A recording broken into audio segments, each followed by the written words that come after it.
I really believe tomorrow we're going to have a very, very big victory. Very, very big. You know, I've been up here a lot, and I love it. And the people I love. I have many friends from Wisconsin, but they told me this was going to happen. They said, now, Donald, you're going to win Wisconsin, but you have to come here. I said, what do you mean come here? I've been there many times, but he said, no, be here. So I've been here so much, you're starting to get sick of me, I hope, right? I hope.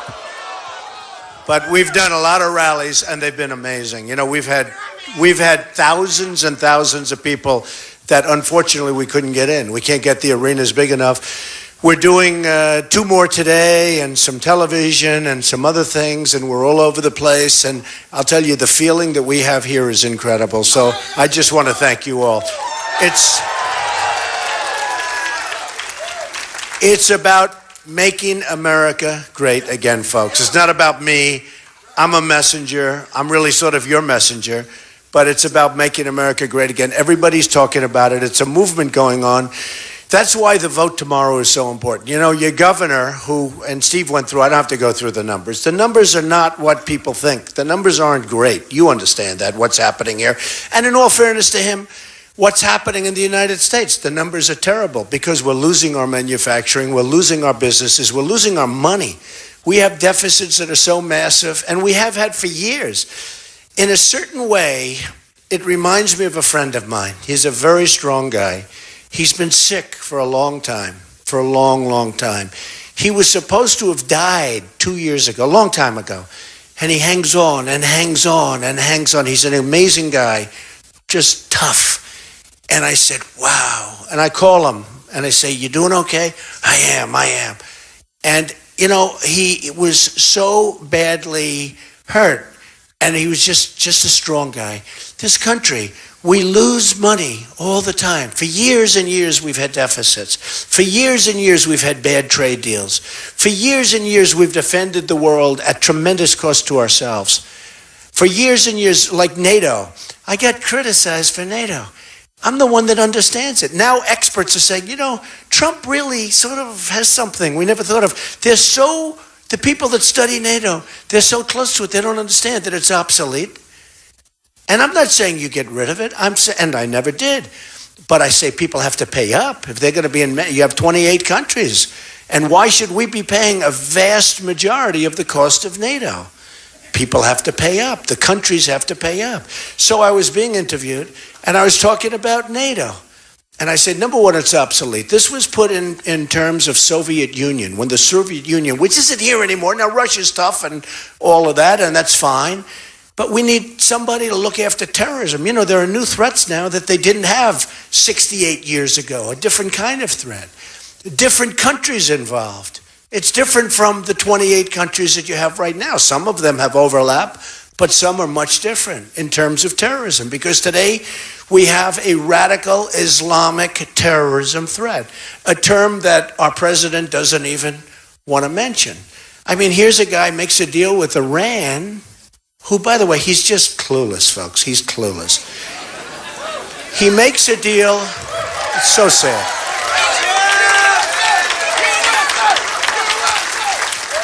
He makes a deal with Iran, and now he's very upset because obviously they're breaking the deal. And yesterday he came out and he talked about the deal with Iran. He's disappointed. And he said it weakly, but it was strong enough to know that things aren't working out with the deal. The ink isn't even dry. And I said, one of the papers asked me, one of the media groups asked me about it. I said, I could have told you about this a year ago. I mean, it's like we're a bunch of babies. We're being led by people that don't know what they're doing. It's like they're babies. It's like taking candy from a baby. The rest of us views us just like that. Boom, taking candy from a baby. Whether it's their military deals with us, whether it's the trade deals. So I said about NATO, and I mean this wholeheartedly. I built a great company. I've been making a lot of money over my life. I built a phenomenal company, very low debt, tremendous assets, some of the great assets in the world, great cash flow. And I say that not to brag. I say that because that's the kind of thinking we have to have in our country now, or we're going down. We're going down. I was interviewed by Bob Woodward and Bob Costa of the Washington Post, and two great reporters, and they did a story, and I thought it was a pretty good story. It was pretty accurate.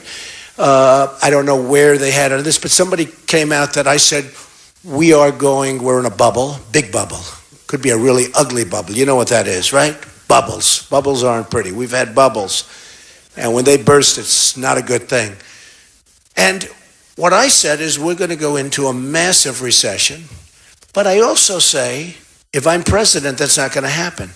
Because I'm going to straighten things out before it happens. It's going to be a mess. And, you cannot continue to lose the kind of billions and billions of dollars on every single thing we do. With China, we have a $500 billion trade deficit. With Mexico, by the way, they're killing us at the border. We will build the wall. They will pay for the wall. Okay. 100%. 100%. But with Mexico, as an example, we have $58 billion trade deficit. That doesn't include all the drugs that's pouring across our border, poisoning our youth, and poisoning not only our youth, our people. When I won New Hampshire, the people of New Hampshire, every time I went to see them, they talked about heroin as their biggest problem. They didn't talk about the military. They didn't talk about this. They did mention the vets a lot. We're going to straighten out the situation for the vets, because the vets all over our country, the vets are suffering. And frankly, we take care of illegal immigrants better than we take care of our vets. And it's going to change. It's going to change. But I said, we're in unless I become president, because we'll do things that will be good. Number one, I'm going to renegotiate trade deals, and they're going to be fair. And we'll make deals, and I have the greatest negotiators in the world. Carl Icahn endorsed me. We have so many unbelievable endorsements. We have the greatest in the world, greatest negotiators in the world, greatest business people. We don't use them. We use political hacks to make these massive trade deals with foreign countries. And we don't want to use political hacks anymore. It's over. We got to use our best. We have to use our finest, and we don't do that. So that's going to start happening. But with NATO. So NATO, we are paying a tremendous amount of money for NATO. And it's not fair, folks. It's not fair.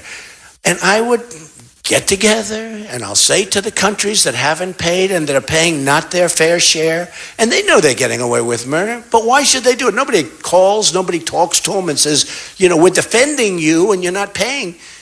I want them to pay up, and I want them to pay delinquent, because delinquent, for years they haven't been paying. This isn't like it just stopped. For many years they haven't been paying. I want them to pay delinquent. And you know what? If they want to leave NATO, that's okay with me. And frankly, if it affects NATO to the point where we're not going to have NATO, we'll come up with something else. Don't worry about it. But we just have to do it. You always have to be able, in deal making, you always have to be able to walk. You have to be able to walk. So I took a lot of criticism. They said, here was the headline: Donald Trump wants to dissolve NATO. That's not what I said. And I said, and this isn't the Washington Post, this is others. I said, Donald Trump wants to have people pay. Donald Trump wants to adjust for terrorism, which we have to do. Donald Trump wants to do all of the things that I explained. Donald Trump wants to get all of the back money that's owed to us by all of these countries who have had a free ride or close to a free ride. And Donald Trump wants to make the United States rich again and great again, and wants to help other nations. I want to help other nations. But we don't want to be the fools. We don't want to be the dumb patsies that we are all over the world, because that's what's happening. I mean, you have guys that are running that are totally taken care of by special interests. You take a look at the people supporting Ted Cruz. Totally. You take a look at the people that are giving to his PACs and that are giving him money. These people they have total control over him. They will say, jump, Ted. In some cases, they'll say, jump, lying Ted, because nobody lies like this guy. This guy's a liar. He's a liar. We call him Lying Ted.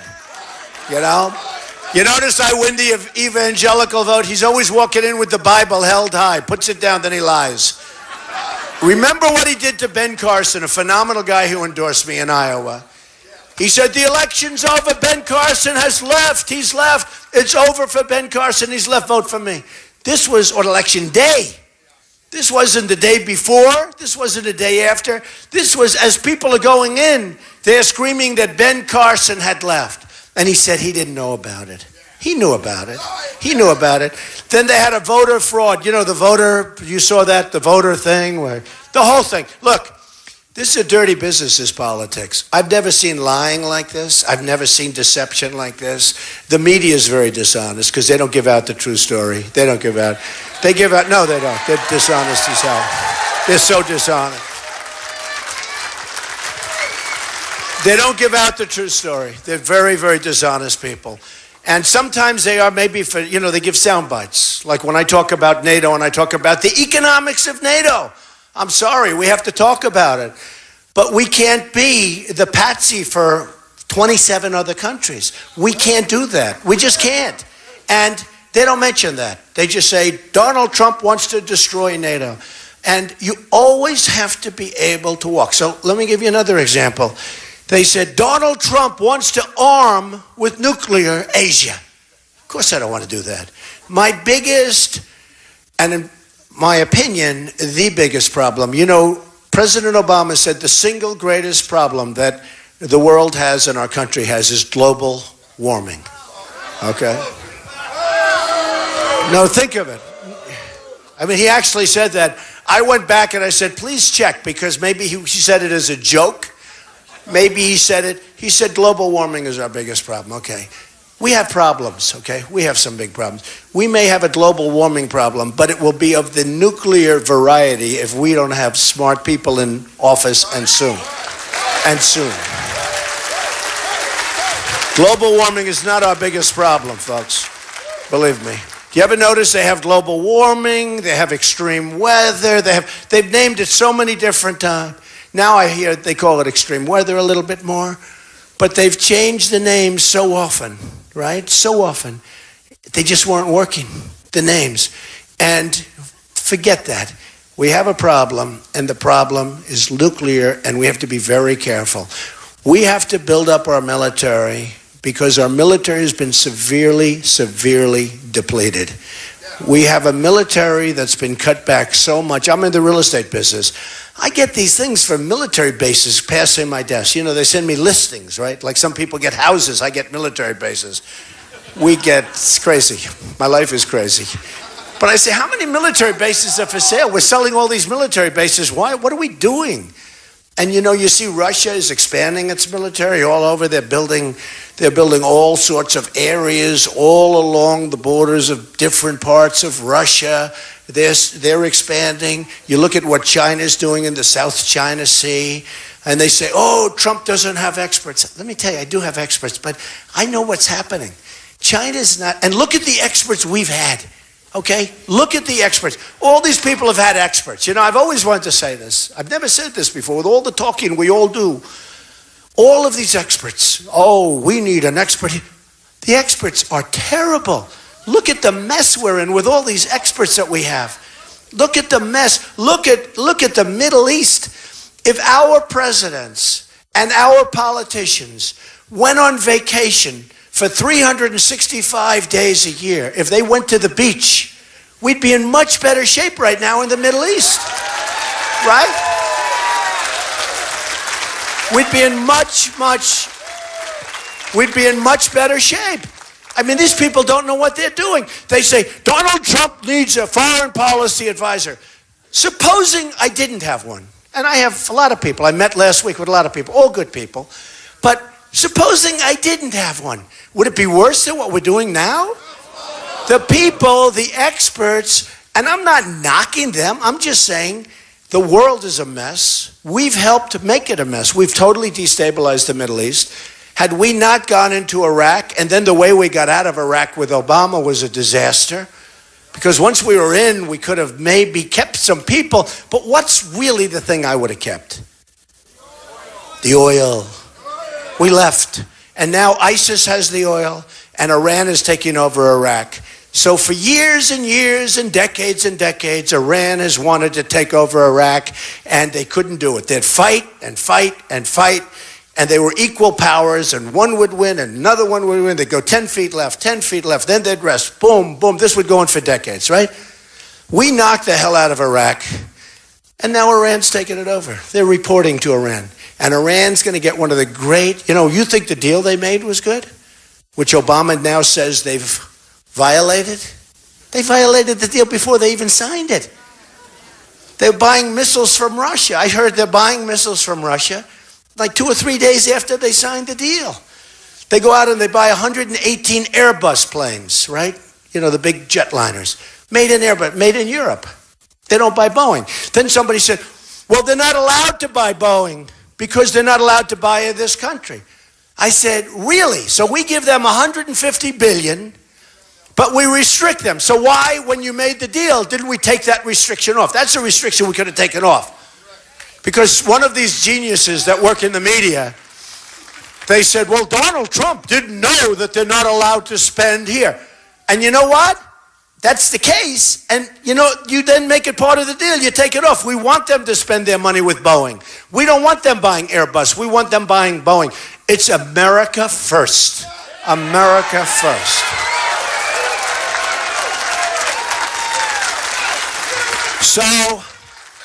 So Ted Cruz, first of all, we got 2 guys running. I started with 17. We're now down to 2. And I always joke, and I have fun with it, because I can be the most presidential person you've ever seen. I'm like a really smart person. I did really well. I have very good genes in terms of all of that stuff. Believe me, I'm so much smarter than these guys that write the stories about Trump. Trump didn't do this or he didn't do that. In the meantime, I'm there. I'm here. I get a kick out of these candidates that I've defeated. Donald Trump maybe will not beat Hillary Clinton. By the way, I'll beat her so easily. I haven't even focused on it.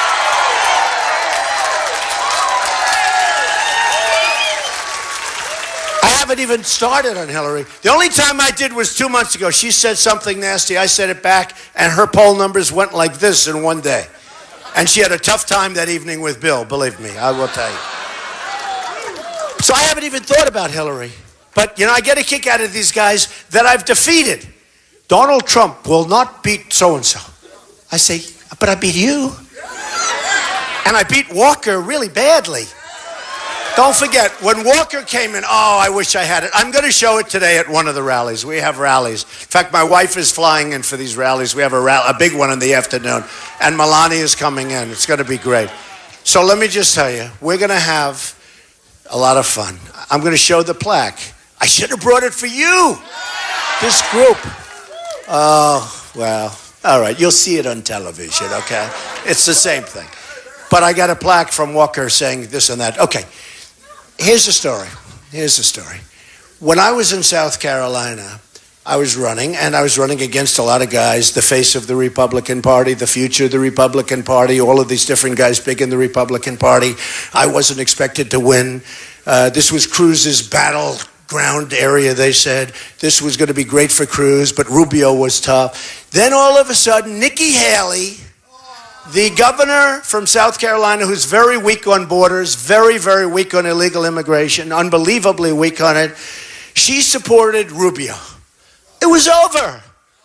I was going to get killed. The governor of the state, who's fairly popular, but they didn't know that not as popular as people. In fact, the lieutenant governor supported me, and I said, I'd rather have the lieutenant governor than the governor. But the governor supported Marco.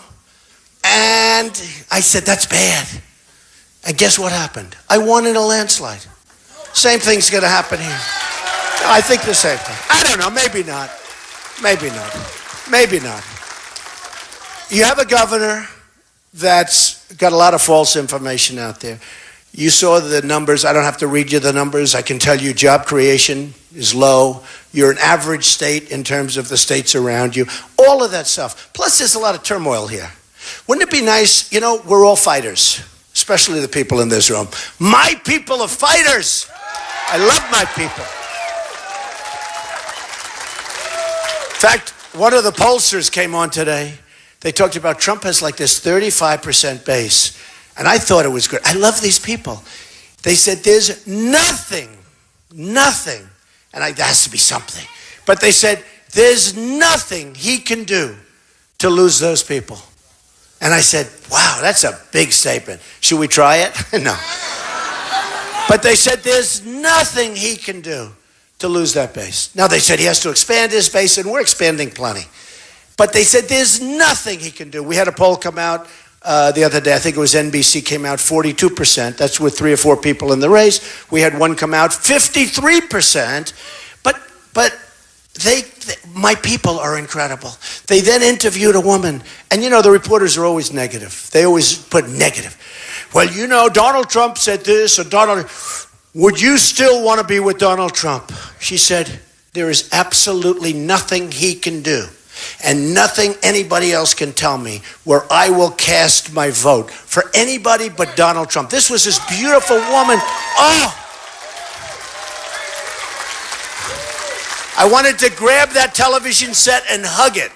I want to find out this woman, and she said, and all my friends feel the same way. And it's amazing. It's amazing. So we have a powerful group. We have a wonderful, wonderful group of people. Who's out there shouting? I love that. Thank you. I love you. I love you too, believe me. So we have this great group of people. And I think we're just going to have a phenomenal time. Look, what am I talking about? I'm talking about simple. We're talking about, get them out. Here we have our standard, stand up and shout for a couple of seconds. All right, get them out, please.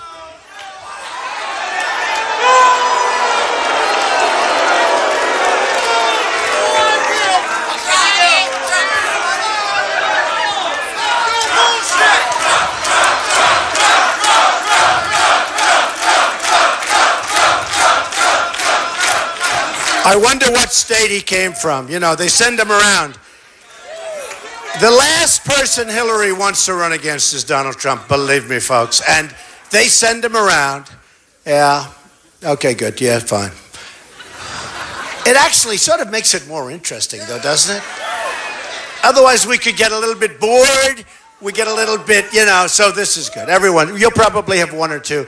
Yesterday, we had a rally. It was so good, right? It was so good. And you've been hearing what's happened. Yesterday, we had one rally where we turned down, I feel terribly. I hope those people that left still vote for me, okay? But yesterday, we had a rally where we turned out 5,000 to 6,000 people. They couldn't get them in. We had about 3,000 people inside. We had another one where we had 4,000 people in the room, and we had 5,000 or 6,000 people in another room. And the person that ran that facility said they've been there for a long time. They've never seen anything like it, right? Am I right? You were there, right? What are you, following me around? There's a group that's following me. I love you. I'll never disappoint you. Let me tell you, I'm never going to disappoint you first. So look, a couple of things. And the reason I'm not going to disappoint you, because I'm self-funding. I'm putting up my own money. I'm not controlled by these groups. I'm not controlled by the banks. I'm not controlled by electric. I'm not controlled by lumber. I'm not controlled by the pharmaceuticals. I'm controlled by the people. I'm controlled by all of the people. That's all. I don't know. Maybe I won't get there. Maybe I will. I will tell you, it's a movement. The cover of Time magazine so many times, over a short period of time, they call it a movement. And they even said, one of the writers said to me recently, said a long time, also recently, top guy. Actually, a very liberal, but still a talented guy. We can say that, right? He said, no, it makes no difference if you win or lose. What you've done is amazing. I said, makes a big difference. If I lose, what I've done to me was a total waste of time. I really mean it. Total waste of time. If I win, we can make the change. If you lose, like Romney had a great chance to win. He should have won. He choked like a dog. This guy choked.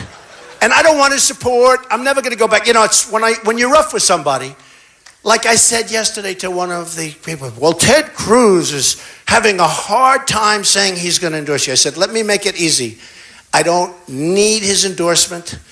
When it's all over, win, lose, or draw, Ted doesn't have to endorse me. I think we're going to get there. I think we're going to get there on the 1237, if you want to know the truth. I think we're going to have the delegate. But who knows? Who knows? Look, you have a governor who's against me. He's only against me because I was very, very tough with him. That's all. I mean, he gave me plaques. I told you. You'll see the plaque today. Unfortunately, it'll be on television, but that's okay. But I was tough on him. And I was tough on Jeb. And I was tough on Marco. We won Florida by 20 points. 20 points. But I turned on the television and I see ads, one after another after another. Here. I've been here for 3 days, and then I was here for 4 days. Before that, every once in a while I go back. And New York, by the way, I love New York. New York just came out with a poll. It's like I'm killing everybody, which is good. Isn't it nice when the people that know you best have you way up, okay? Without any influence or anything. New York, New Jersey, Governor Christie endorsed us, big league. New York, New Jersey, and Connecticut is phenomenal. And also, very importantly, very, very importantly, you look at Philadelphia, Pennsylvania. I went to school at the Wharton School. Pennsylvania, big up. So we're doing great in Pennsylvania, like a tremendous number there. So I think we're going to do great. But if we do well here, folks, it's over. If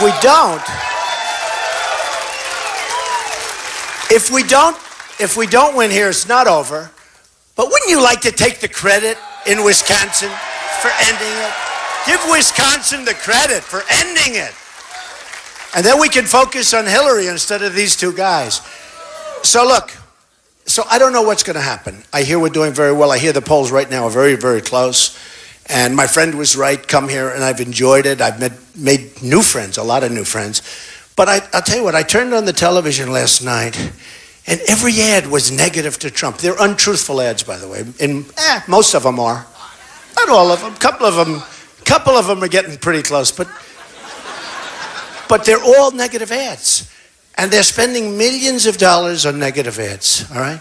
They're spending millions. They have the governor against me. They have a couple of other people that I never even heard of against me. I don't know who the hell they are. They never met me. I never met them. I don't particularly want to meet them.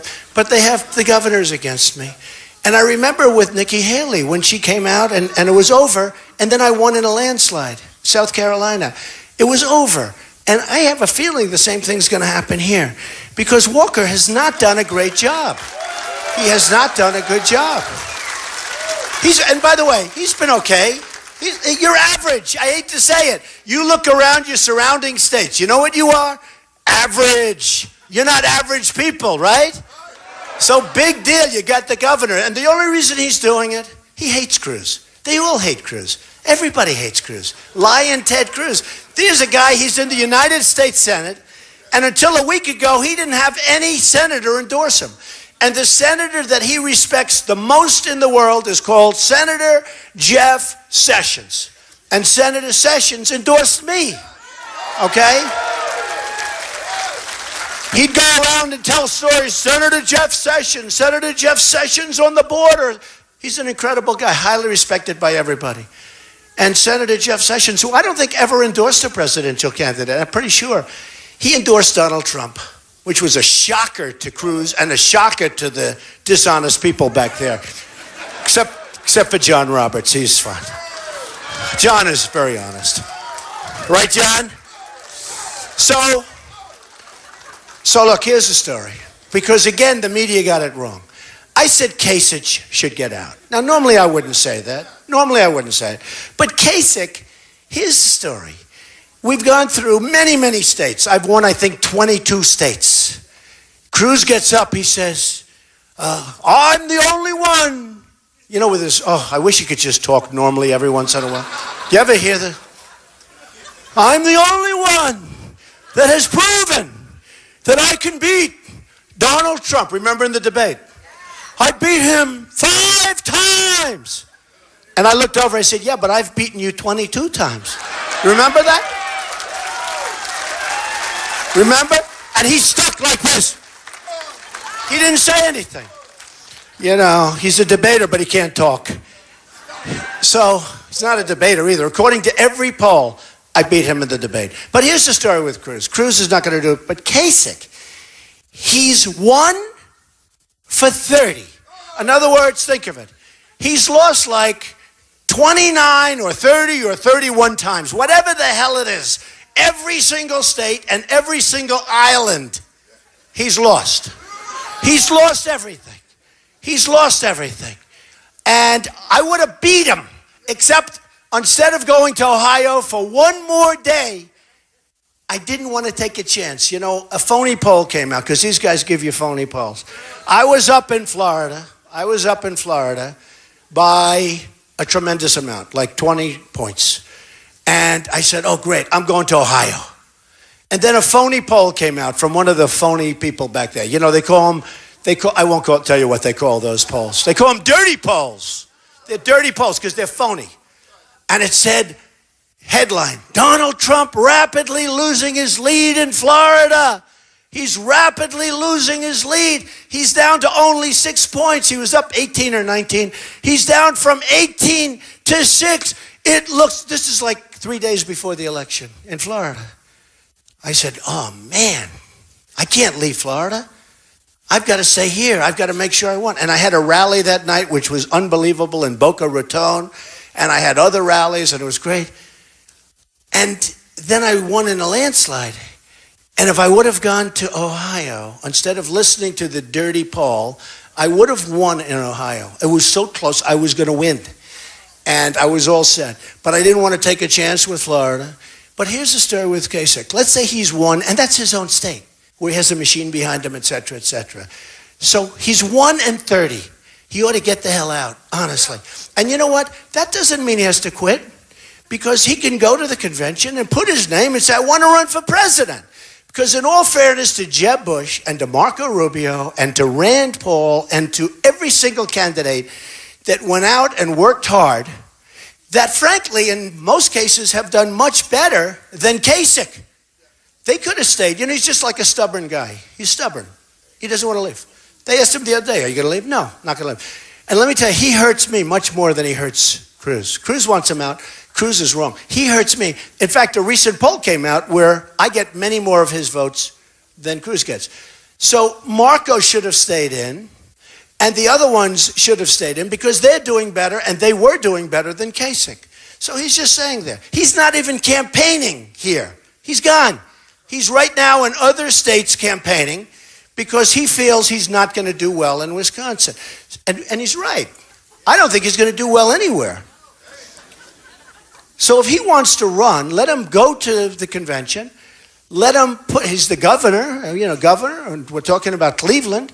Let him put his name in contention, and if things don't work out, let him be. But it's very, very unfair just to have a stubborn guy like that to be campaigning. And I'll tell you, but it's really unfair to other candidates who did much better than he ever did. He could never do as well as they did. And they dropped out when they realized they couldn't win. And now soon, Cruz is going to be in that position. He's not going to be able to win because he doesn't have enough. He doesn't have enough delegates. Now remember this. Remember this. I have millions more votes than Cruz, and I got all these cameras going. So if I'm wrong, it's going to be a headline. Donald Trump exaggerated. I don't exaggerate. I have very little exaggeration. You know, I've learned, like Trump, The Art of the Deal. I used to say it's the greatest selling business book of all time. I think it is. But just to solve the problem, I say one of the greatest business books of all time, right? Selling. Got to be very careful. But I don't have to be careful about this. I've got millions and millions more votes than Cruz. Millions. By like a lot. I've got almost 300 delegates. That's a lot. More than Cruz. And we won't even talk about Kasich because he's not even in the same ballpark. But I have many, many more delegates than Cruz. I have millions more votes than both of them. Millions. What's happening in the Republican Party in terms of people coming into the Republican Party is the biggest political story in the world right now. And everybody's talking about it. Now, I very rarely get good press, but the people are smart. They get what's going on. And one of the reasons I don't get good press is non-establishment. I used to be the ultimate establishment. I gave lots of money, millions of dollars to politicians, right? I mean, recently, before I got in, $350,000 to the Republican Governors Association. It's like taking money, throwing it out the window, but that's okay. But I was like establishment. Once I decided to run, once I made this big decision, which is hard, not an easy thing to do. It takes guts, believe me, folks, it takes guts. Once I decided to run, and my wife told me, she said, you know, darling, if you run, you're going to win. But you actually have to run. Not that she wanted me to, because she didn't. But she said, if you run, you're going to win. But she knows how people respond to me. But she said, you're going to have to actually stand up and do it. You can't just be polled, because nobody's going to believe you're going to run. They can do a poll and they say, Donald Trump is absolutely running. And nobody believes it. She said, the only one. And she turned out to be right. Because almost from the beginning, I've been number one. Now, I've been tough, because I hate to see our country taken advantage of. So I've been tough. I've been tough on China. I have great relationships in China. They all know I'm right. They know I'm right. They tell me I'm right. But I've been tough on China. I've been tough on many countries. I've been very tough on Mexico, because Mexico's just killing us. Look at all the companies that are moving to Mexico, folks. Carrier, Ford, Nabisco. I could give you a list that would be from up to that ceiling. They're moving to Mexico. They're stopping their taxes in this country. They're firing thousands and thousands and actually millions of people, like Wisconsin. Take a look at what's happened to your manufacturing. You look at a chart. I got to show you the chart. I have to show. Wait a minute. I got to show you. Look at this stuff. Look at this stuff. Look at this. We don't have to go fancy. There we go. Look at this. Show us the truth. Look at that chart. How are we doing? Good? Yeah! Carol! Look at that. Let me show you another beauty. This is the U.S. stat. It's the United States. Okay. Let me show you this. Let me show you this, folks. United States manufacturing jobs rapidly declined since 2000. Can you see that chart? Look at that. Look at that. You know where those jobs are going? They're going to everywhere but us. Everywhere but us. Look at those numbers, folks. We don't need fancy charts, do we? Look at those numbers. Look at those numbers. United States manufacturing, right? And this chart's a good one compared to some. I got charts that I could show you, your head would spin. In fact, I'm actually having some very, very professionally done charts. And they are going to be devastating. I don't even like doing it. They're so negative. So what's happening is the following. I'm running. I'm doing well. I'm fighting a hostile press, really hostile. I'm fighting negative ads. There was something I saw the other day, I think on Fox or one of them, talking about the money that's been spent against me. And they had the number of ads that were spent against me. 55,000 ads. But I saw it last night in my hotel room. Nice hotel. All I want is clean. I just want clean. Doesn't have to be fancy, and it's not, but it's clean. That's what we want. I expect that out of Wisconsin, clean, right? But I have the television on, and it's ad after ad, and I'll tell you one of them, Club for Growth. I see Club for Growth. They came to my office. They asked me for $1 million. I said, no, thank you. I never even heard of them. Then they write me a letter, which I posted, by the way. They asked me for $1 million in the letter. I said, no. Now I see Club for Growth doing negative ads about me. These are dishonest people. That's like a form of extortion. Now, it would have been cheaper probably and easier if I just gave them the $1 million, but I'd rather give the $1 million to you. I'd rather give it to anybody. Give it to charity. You know, you can be rich, but you can't be stupid. You can't be stupid. So this Club for Growth, they're doing so many negative ads, and yet they came to my office asking me, begging me for money. And now they go and use my name to get other people to put up money because they have their own problems. I will do such a good job for you. Now, here's the story. So Kasich shouldn't be in. He adds nothing. And one other thing. He voted for NAFTA, which is a disaster, and he's totally in favor of the Trans-Pacific Partnership. Kasich is gone. And it's, by the way, his state also, highly overrated. He's in the lower half of his surrounding states. That's the best way to look at it, I think, right? But he's not doing well. You look at his coal areas. You look at his steel areas. They're dying in Ohio. I'll change it around. China is dumping steel in the United States at numbers that are so ridiculous, and it's killing our jobs. Killing. And they're dumping to do that. To do that. And once they have it, then you watch what's going to happen, okay? You watch. I know exactly what they're doing. I know exactly what they're doing. So, Cruz has a lot of problems, all right? Cruz has a lot of problems. And we call him Lion Ted, but there's for a good reason. Because Cruz, if you look at him, look at his personal financial disclosure. He's always talking about, I'll protect you from the banks, you know, like he's Robin Hood. He didn't disclose that he's got a loan from Citibank and from Goldman Sachs for $1 million at a very, very low interest rate. He didn't want to disclose that because that would look good when he's paying less than anybody could possibly pay. Okay? He didn't disclose many things, but here's the problem. He doesn't know anything about business. He has no clue. He doesn't get along with anybody. Everybody hates him. The United States Senate hates him. You know, it's wonderful to say you're an outsider, but now he's saying he's establishment. Have you seen the new? He's now the establishment. He is saying he's the establishment. He's got all these guys like Lindsey Graham. There's another guy. Oh, did I kill the poor guy? I hit him so hard. He's still recovering. He he hates Cruz. He hates him. And he has a news conference to announce, why doesn't he just go back? You know, in South Carolina, I was at 42 and he was at 2, and he's the sitting senator from South Carolina. But Lindsey Graham, this poor guy, this poor, pathetic man, he says, and I don't want to support Lindsey, you don't ever have to support me, I promise, okay? You know, somebody would say, you'll never get his support. I don't want his support. I don't care. I beat him so badly that it's really impossible for him to support me, okay? It's impossible. I hit him so hard from the phone number, remember, when he came? He came up wanting money. He came up to my one, and I just found this old phone number. I said, I wonder if it still works. His phone exploded the next day. We did that at a, you know, what do I know? Hey, we all had fun, you know, it's just fun. But Lindsey Graham hates Ted Cruz. He said such bad things about him. Like, you could never, ever come back. And then they said he's endorsed. They said, what do you think? Well, I had no choice. We did have a choice. He didn't have to endorse. Do you remember when Marco ran and he wasn't supposed to run because Marco was with Bush and, you know, Bush was like a mentor? Well, remember, because I love to be honest. Number one, it's more fun.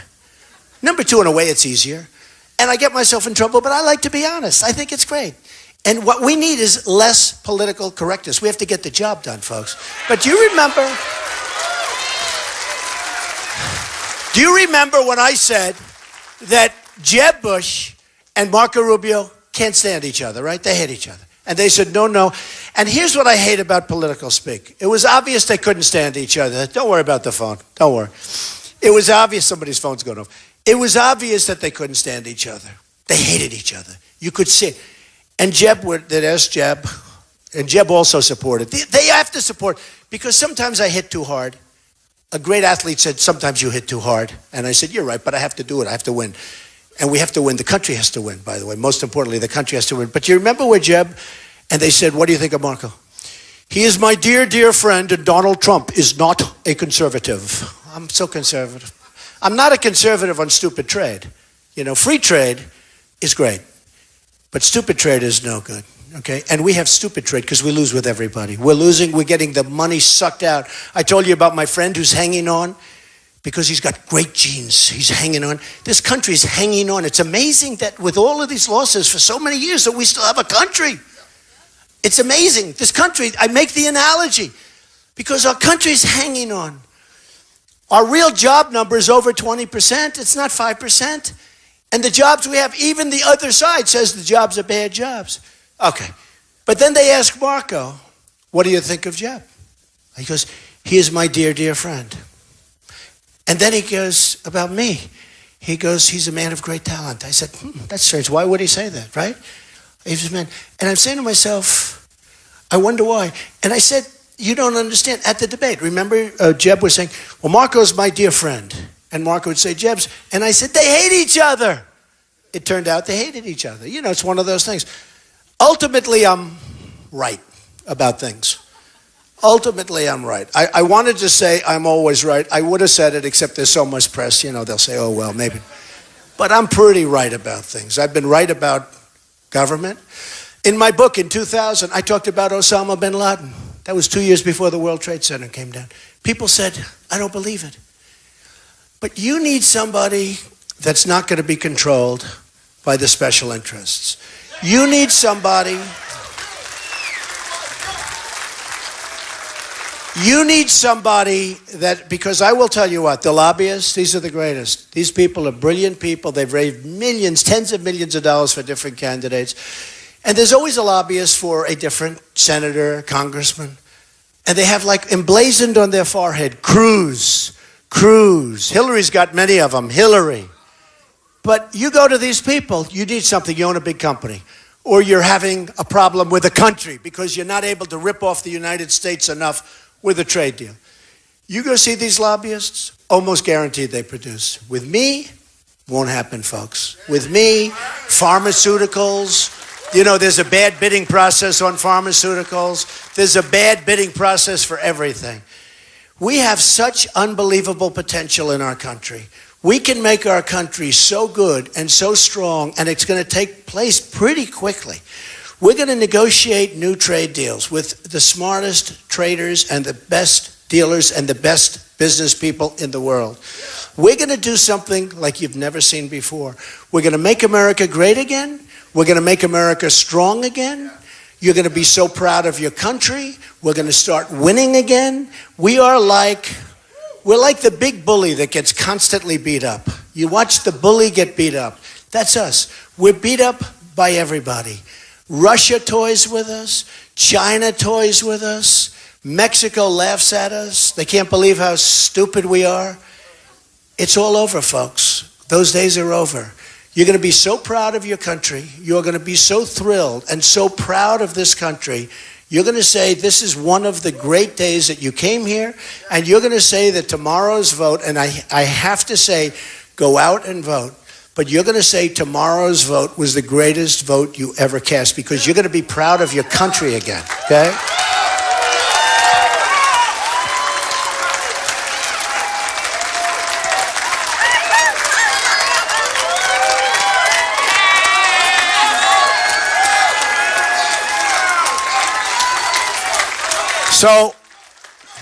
So I just want to thank everybody. You are really special people. Your vote is going to be very important tomorrow because the world is watching Wisconsin. The world is watching. They're seeing if this momentum from this incredible movement is going to be slowed down. And again, I think in 2 weeks we're going to be huge victories all over the place. But I'd like it to really, the end would be here. The end will be here. If you win, and you know what, it may not happen because we have the machine against us. We have these dopey guys. There's one guy, he's such a dope. I talked to him, a radio guy, some guy named Sykes. What a dope. The guy doesn't have he doesn't have a clue. And so such a one-side, I always thought if you had a radio program, you're supposed to be sort of like a little bit impartial. But you are going to be so proud of what you do. This could be the real beginning. If it's not, I think we get there anyway, and I'm pretty sure we get there anyway, and somebody doing the numbers today said you absolutely get there.